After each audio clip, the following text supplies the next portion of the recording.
Hi guys! Welcome to my vlog. Maraming salamat po sa noon ng vlog ko nung last week.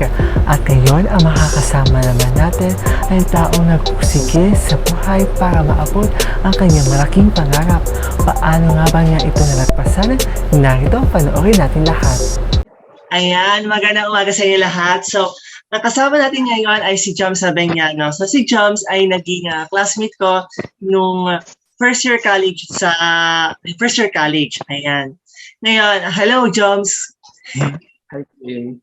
Hello po. So, ayan. So, si Joms, ayan. Yun nga, naging kaklase ko siya nung first year college. So, before ka pumasok ng college, paano nga ba ang buhay ng isang Joms Sabeñano? Ay, wow. Ang bigat ng mga questions.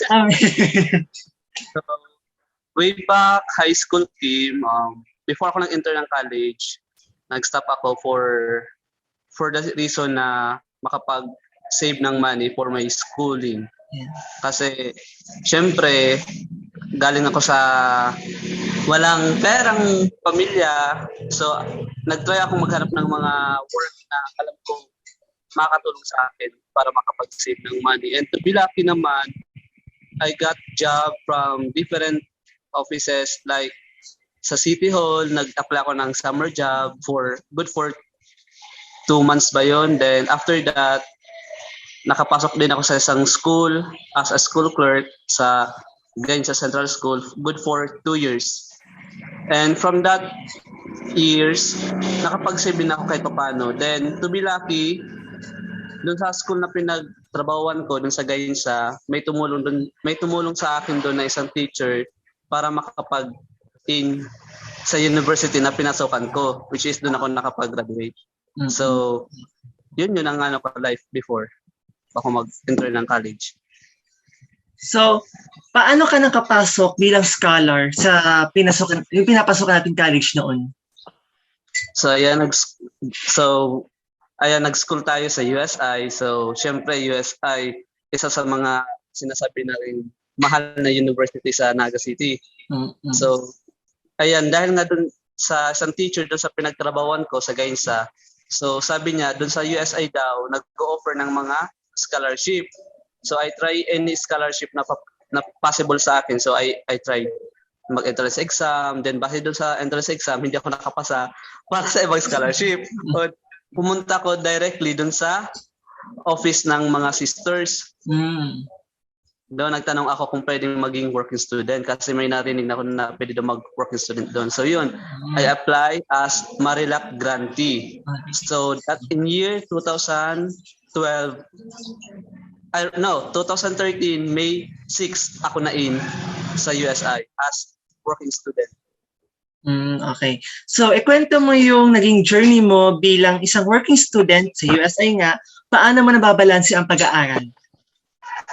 Siyempre, pag sinabi ting working/student, so dalawang bagay yon. So, siyempre, kailangan mong magkaroon ng self-management rather than time management. Kasi kung wala kang self-management, hindi mo ma-manage din yung mga oras. So, ang ginagawa ko, I have to paghahatiin yung bawat oras. For example, ngayong week, loaded tayo sa pagiging estudyante. 60% muna sa pagiging estudyante at 40% sa pagiging sa pag-work, pagtatrabaho. So at least alam ko kung ano yung binabalance kong binabalance ko yung dalawang bagay as pagiging working student at pagiging estudyante. So for 40 sa pagiging empleyado ng USI at 60% sa pagiging estudyante. So, self-management talaga kailangan kasi yung time, nandiyan yung time eh. Hindi mo alam kung wala kang self-management, hindi mo naman ma-manage yung time. So, pinaka-importante yung self-management. Okay. So, yeah. So, pumasok ka sa CSG as sa Central Student Government, di ba? Paano mo nakakaya? Working student ka, tapos CSG officer ka pa, at student ka pa. Paano mo siya nababalanse yung tatlo? So, kagaya ng sabi ko kanina, self-management, di ba? So, yung self-management kasi, it comprises a lot of values. Unang-una yung discipline. Pangalawa, ano ba yung pinaka-purpose mo, bakit ka naging estudyante? Siyempre, gusto mo maka-earn ng degree. Third is, ano yung purpose mo after ng paka-graduate mo? Is to land a job. So, yung pagiging working student is a side na din yun para ma-develop yung sarili mo. Then, yung pagiging student leader kasi, hindi naman yung basehan kung paano kakagaling. So, ang ginawa ko na lang doon, para makapasok ako sa pagiging student leader, is, syempre, immerse ko rin yung sarili ko sa pagiging student leader. Like, sa department natin, di ba, may mga activities. Doon din nagkaroon ako ng interest para mas ma-level up ko yung sarili ko as a student leader.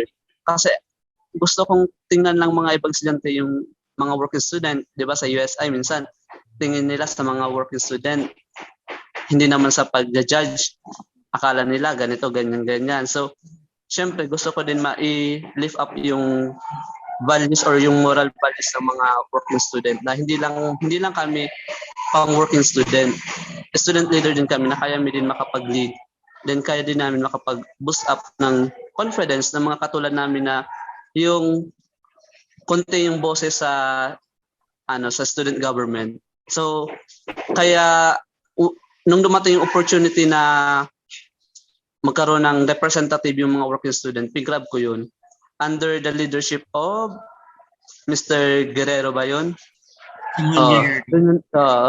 Ni Manny Sam. Doon ako nag-start. So to be lucky na nanalo din ako, kahit paano may nagtitiwala. So yun, pigrab ko na kahit alam kong mahihirapan ako at the end kasi working student din. Then sa academic, marami din tayong kailangan i-comply.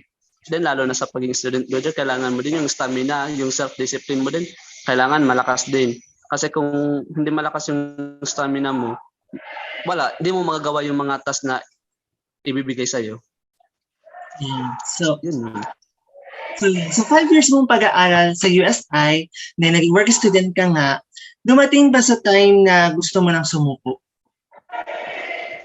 Para sa akin, Kim, wala. Siguro napagod kasi syempre, normal sa atin. Syempre, we are human being. May kapasidad na mapapagod. Pero syempre, yung sinabing susuko, hindi. Kasi ang pinaglalaban ko dun, hindi lang yung para sa sarili ko. Syempre, dala-dala ko yung pangarap ko nang pumasok ko dun sa USI is magkaroon ng decenteng buhay. Hindi man decent, at least magkaroon ng permanenteng trabaho. Yun. So, walang time na sumuko ako, naisipin ko, hindi, mahirap, hindi. Kasi, alam mo naman yung personality ko na hindi naman ako masyadong mabuka. Pero, since yung pinapakita kong personality once na ma-meet ko yung tao. So, yung mga struggle, hindi ko yung pinapansin. But, mas binibigyan ko siya ng oras as motivation para mas maano mo yung sarili mo, mas makilala mo yung, para mas makita mo yung kakayahan mo. Kasi kapag ang bagay na ginawa mong struggle or yung mga negativity, inisip mo, struggle to, hard lang to. So hindi mo magiging yung goal mo para sa sarili mo. And lalo na yung sa family. So yun ang ginawa ko na lang siya as motivation na gawin yung mas alam kong kakayanin ko pa. Ayan. So motivation mo yung family mo para di sumuko. Yun. Yun ang pinakauna, syempre. Anong pakiramdam na nakapagtapos ka at natupad mo yung malaking pangarap mo noong 2018? Di ba nakagraduate na tayo, 2018 tayo nag-graduate. Ano yung pakiramdam nakapagtapos ka nun? Syempre, wow, nakapagtapos ka din sa sarili mo. Hindi naman sa sarili mong bulsa. Syempre may mga tumulong. Kahit pa paano yung hirap ba na sinasabi is makikita mo na nagbunga din yung hirap na ginawa mo. For 5 years, syempre, yung pagiging working student, gigising ka ng 5 o'clock. Magigising mo ng 5 o'clock, magkaroon pa kayo ng mga prayers na kailangan din. Kasi self-management din yun. Pupunta na sa self-management. Then after ng prayer, pupunta ka na sa assigned duty mo. Which is ako, na-assign ako nung unang taon ko sa pagiging working student, una ko isa canteen. So alam mo naman sa canteen, yung oras doon, mahalaga talaga doon. Every segundo kailangan mong kunan yun that may magawa ko. So yung first year ko sa USI, first job ko sa USI sa canteen, second sa science laboratory. Mas mahigpit doon yung oras science laboratory at mas mabusisi. So next sa com lab, computer laboratory.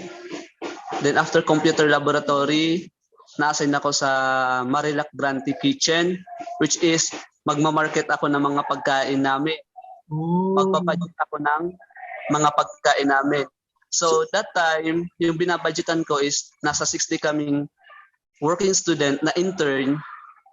Ang amount lang na binibigay sa amin is minimal lang. So kailangan kong, yung para bang budgeting ba na tinatawag. So kailangan ko magkaroon ng budgeting process din para mapaglaanan yung mga kailangan namin na pagkain. So yun ang isa yun sa mga struggle ko nung naging working student ako is yung pagbabudget ng pera. Kasi syempre money yun. Pag manang involvement, alam mo dapat kung saan yun pumupunta. So yun, naging ko doon, taga-market. So kahit naka-uniform ako noon, Kim, magma-market ako sa Central Naga. Right after ng klase natin, yung mga 7 o'clock, after 7 o'clock, pupunta pa ko yan ng market para lang mamili ng mga pagkain namin in the morning. 7 a.m.? Hindi, 7 p.m. Right after 7 p.m. Okay. So yun, mag-market pa ako para sa breakfast namin, lunch. Then dapat makonsume namin yun good for 3 days. So yun. At dahil din doon, syempre, mas nahasa yung disiplina din sa oras. So after doon, after nun sa MJ's Kitchen, yung pag-graduating ka na kasi, bibigyan ka na lang ng classroom. It's either dalawa or isang classroom. Depende kung ilan kayong mag-graduate na MGs. In our time, parang 10 lang yata kami doon na mag-graduate. So lahat pa naman kami education yung course. So alam mo na mag-practicum. ang daming requirements na kailangan i-kumpadre. Practicum yung kailangan mo magpakitang gila sa mga cooperating teacher mo sa school. So syempre right after ng practicum namin, iisipin namin yung mga tasks sa practicum. So after noon, pupunta kami ng classroom, maglilinis. Minsan nakakapaglinis na kami noon mga past 10 p.m. Kasi yung isang course doon, yung entrep, may klase ang swerte mo na lang kapag naibigay yung room mo sa mga entrep student. Kasi ang pasok nila hanggang, I think, 9 or 8 a.m. yata. So, ganun. So, makakapaglinis ka pa ng room after ng klase nila. So, maghihintay ka talaga nun. So, in my case, nung 5th year na ako is naging extern na ako, which is yung umuwi na ako sa aming bahay. So, nagko-commute na ako noon, Kim. So, maghihintay pa ako ng, sabi ko nun, after practicum, pupunta ako ng USI, maglilinis ng room.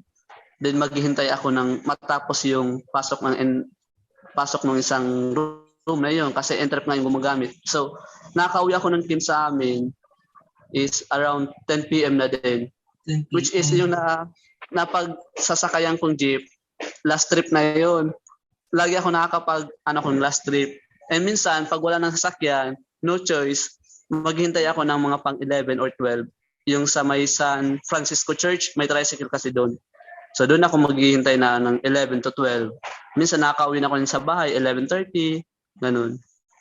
Kasi nga naubusan ako ng yung school jeep na tinatawag paggabi. So, yun.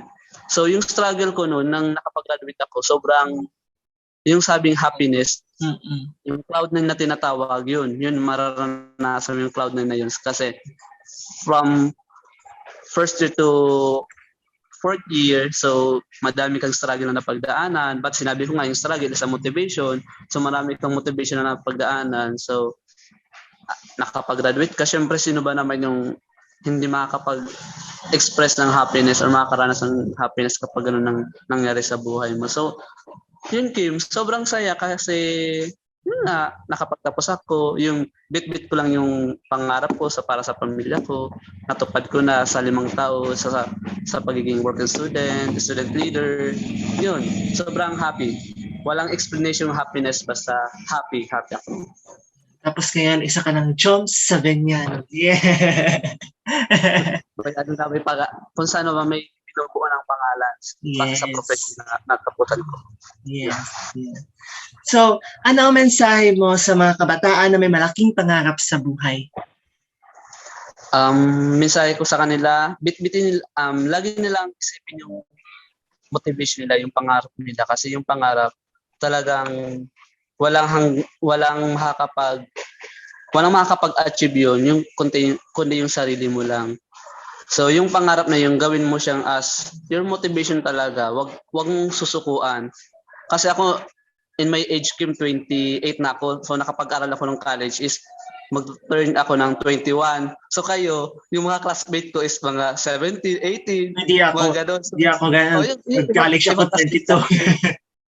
College ako 21. Ganyan. Yung ibang classmate natin. So, huwag nilang isipin na dahil matanda na sila or dahil sa hirap ng buhay, yung pangarap nila hindi nila matutupad. So, ang gawin nila is maghanap sila ng paraan. It's either pwedeng maging sila, working student, or pwede naman na i-sacrifice nila yung ibang bagay na alam nila na at the end, yung goal nila or yung dream nila is matutupad. Kasi pag inisip mo na, ay mahirap lang kami, ay hindi ko to kaya, o ganyan-ganyan, wala talaga. Ang unang-unang makakapag ng dreams mo, yung sarili mo. Kahit marami din opportunity or maraming scholarship din na nandyan, kung hindi mo naman itatry or hindi mo naman gagawin, useless naman. So kailangan mo talaga yung sarili mo is handa ka sa mga struggle or motivation na mangyayari. Yun. Saka saka tuloy lang, laban lang. Yes, laban lang. For your dreams. Yes. Walang sukuan. Yes. So, maraming salamat, Joms Saveniano, sa pagbahagi mo ng iyong kwento. Maraming salamat. Team, thank you. March 2018, nang kapagtapos si Joms at naghanap siya agad ng trabaho at nakapasok sa Joseph Gualani School for Hearing Impaired habang pinagsasabay ang pag-review sa board exam. Ngayon, siya ay nagtatrabaho na sa DepEd Naga makatapos makapasa. Kapag tayo ay may malaking pangarap, gagawin natin ang lahat para matupad ito. Yan ang pinatunayan ni Joms. Hindi siya sumuko sa hamon ng buhay. Hinarap niya ang mga pagsubok at ito ay kanyang nalagpasan at napagtagumpayan. Keep dreaming, Joms!